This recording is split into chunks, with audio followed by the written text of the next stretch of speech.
Welcome to my YouTube channel Aakash. अगर आप मेरे चैनल पर नए हैं तो इसे सब्सक्राइब और लाइक करना ना भूलें और सब्सक्राइब करने के बाद बेल आइकन जरूर दबाएं। आज हम पढ़ेंगे क्लास 8 की ST NCERT summary part chapter 2 का टॉपिक सी में हम देखेंगे कि टीपू सुल्तान के बारे में कि इनको टाइगर ऑफ मैसूर क्यों कहते थे। जब 1782 में मैसूर के राजा बने टीपू सुल्तान के बारे में कहा जाता है कि एक बार वे अपने फ्रांसीसी दोस्त के साथ जंगल में शिकार खेलने गए थे तो वहाँ पर एक शेर उनके सामने आ गया। उनकी बंदूक ने मौके पर साथ नहीं दिया और कटार भी ज़मीन पर गिर गए। फिर भी टीपू ने निहत्ते ही शेर का मुकाबला किया और आखिरकार कटार उठाकर अंत में उन्होंने शेर को मार गिरा। इसी के बाद उन्हें टाइगर ऑफ मैसूर कहा जाने लगा था।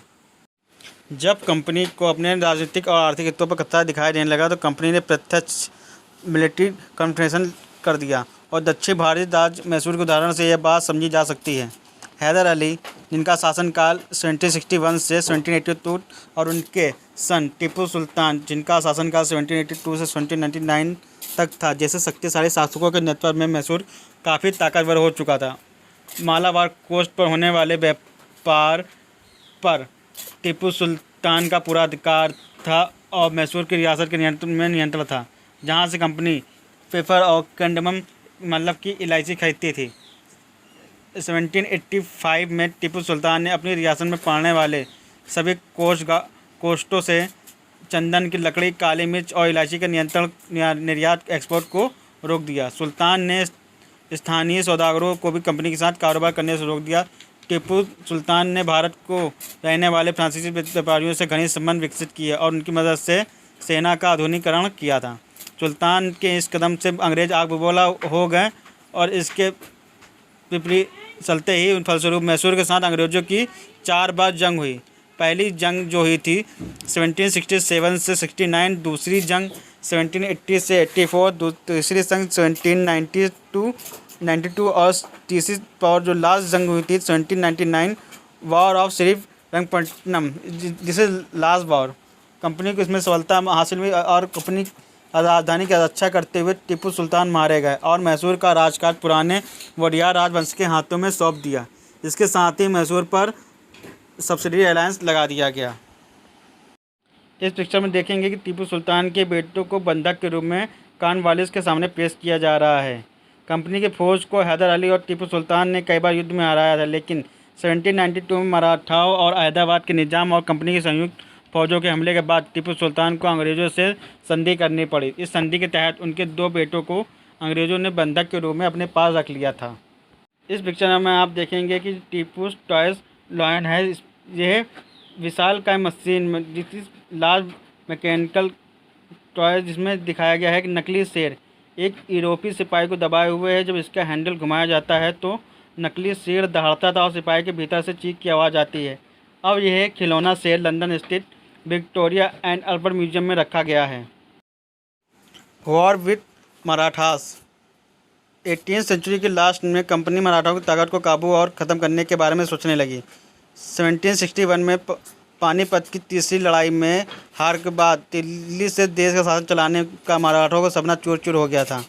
उन्हें कई राज्यों में बांट दिया गया। इन राज्यों की बागडोर सिंधिया, होलकर, गायकवाड़ और भोसले जैसे अलग अलग राजवंशों के हाथों में थी। यह सारे राज सरदार एक पेशवा राज जो प्रिंसिपल ऑफ मिनिस्टर थे, इनके अंतर्गत एक कॉन्फेडरेसी राजमंडल के सदस्य थे।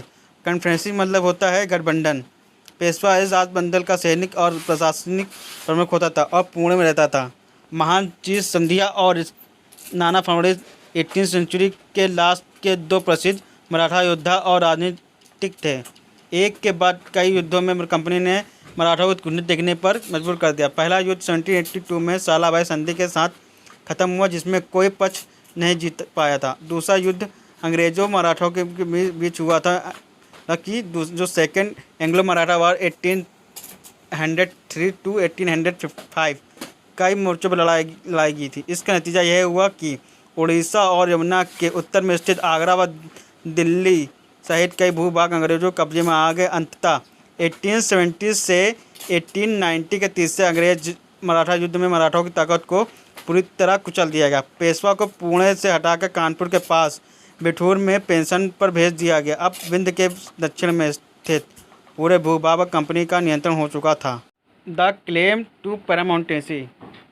19वीं सेंचुरी की स्टार्टिंग में कंपनी को विस्तार की आक्रामक नीति पर चल रही थी। लॉर्ड हेस्टिंग 1813 से 1823 तक गवर्नर जनरल था।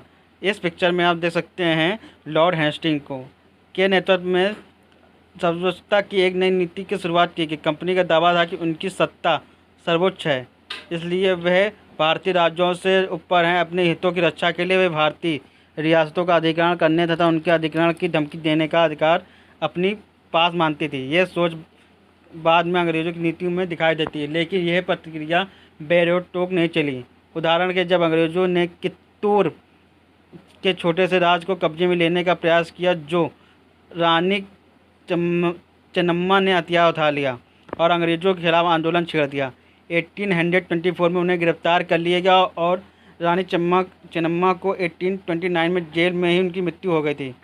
चेन्नम्मा के बाद कित्तूर स्थित संगोले के गरीब चौकीदार रायन्ना ने यह प्रतिरोध जारी रखा और चौतरफा समर्थन और सहायता से उन्होंने बहुत सारे ब्रिटिश शिविरों और दस्तावेजों को नष्ट कर दिया था। आखिरकार उन्होंने अंग्रेज़ों ने पकड़ लिया और 1830 में फांसी पर लटका दिया गया। फिर प्रतिरोध के कई दूसरे चरण में देखेंगे कि 1813 में दशक में अंत में ईस्ट इंडिया कंपनी रूस के प्रभाव से बहुत डरी हुई थी। कंपनी को भय था कि कहीं रूस का प्रभाव पूरे एशिया में फैलकर उत्तर पश्चिम से भारत को अपनी चपेट में न ले लें। इसी डर के चलते अंग्रेज उत्तर पश्चिम भारत पर अपना नियंत्रण स्थापित करना चाहते थे। उन्होंने 1830 से 1842 के बीच अफगानिस्तान के साथ एक लंबी लड़ाई लड़ी और वे अप्रत्यक्ष कंपनी शासन स्थापित कर दिया। 1843 में सिंध भी कब्जे में आ गया। इसके बाद पंजाब की बारी आई थी। यहाँ महाराजा रणजीत सिंह ने कंपनी का दाल नहीं करने दी। 1839 में उनकी मृत्यु के बाद इस रियासत के साथ 2 लंबी लड़ाइयाँ हुई और आखिरकार 1849 में अंग्रेज़ों ने पंजाब का भी अधिग्रहण कर लिया था। इस पिक्चर में आप देखेंगे कि रणजीत सिंह का दरबार में किस तरह से लोग बैठे हुए हैं और राजा रणजीत सिंह जी किस तरह से अपने सिंहासन पर बैठे हुए हैं दिखाई दे रहे हैं। अब चलते हैं हमारे आज के टॉपिक जो लेसन चल रहा है पार्ट 2C, उसका लास्ट टॉपिक है डॉक्ट्रिन ऑफ लैप्स। इस डॉक्ट्रिन ऑफ लैप्स के तहत 1848 से 1856 के बीच गवर्नर जनरल बने लॉर्ड डलहौजी के शासनकाल में चली लॉर्ड डलहौजी की एक नई नीति अपनाई गई, जिसे विलय नीति का नाम दिया गया। यह सिद्धांत इस तर्क पर आधारित था कि अगर किसी शासक की मृत्यु हो जाती है और उसका कोई पूर्व वारिस नहीं है तो उसकी रियासत हड़प ली जाएगी, यानी कंपनी के भूभाग का हिस्सा बन जाएगी। यह सिद्धांत के तहत एक के बाद एक कई रियासतें अंग्रेज़ों के हाथ में चली गई थी। पहला था सतारा 1848 में, दूसरा संबलपुर 1850 में, उदयपुर 1852 में, नागपुर 1853 में और झांसी 1854 में अंग्रेज़ों के हाथ में चली गई थी। आखिरकार में 1856 में कंपनी ने अवध को भी नियंत्रण में ले लिया। इस बार अंग्रेज़ों ने एक नया तर्क दिया। उन्होंने कहा कि अवध की जनता को नवाब के कुशासन से आज़ाद दिलाने के लिए इस कर्तव्य को उन्हें मुक्त किया जाता है, इसलिए वे अवध पर कब्जा करने को मजबूर हैं। अपने प्रिय नवाब को जिस तरह से गद्दी से हटाया गया, उन्हें देखकर गुस्सा भड़क उठा और अवध के लोगों ने भी 1857 के महान विद्रोह में शामिल हो गए थे। इस डॉक्ट्रिन ऑफ लैप्स के तहत कई सारे राजाओं के राज इस अपनी नीति से अंग्रेज़ों ने अपने साथ मिला लिया था। अब हम देखेंगे अपने नेक्स्ट पार्ट, आखिरी पार्ट होगा हमारा सेकंड चैप्टर का। उसमें देखेंगे कि किस तरह से उन्होंने अपना शासन चलाया था और कौन कौन से कानून बनाए थे उन्होंने। अब thanks for watching me on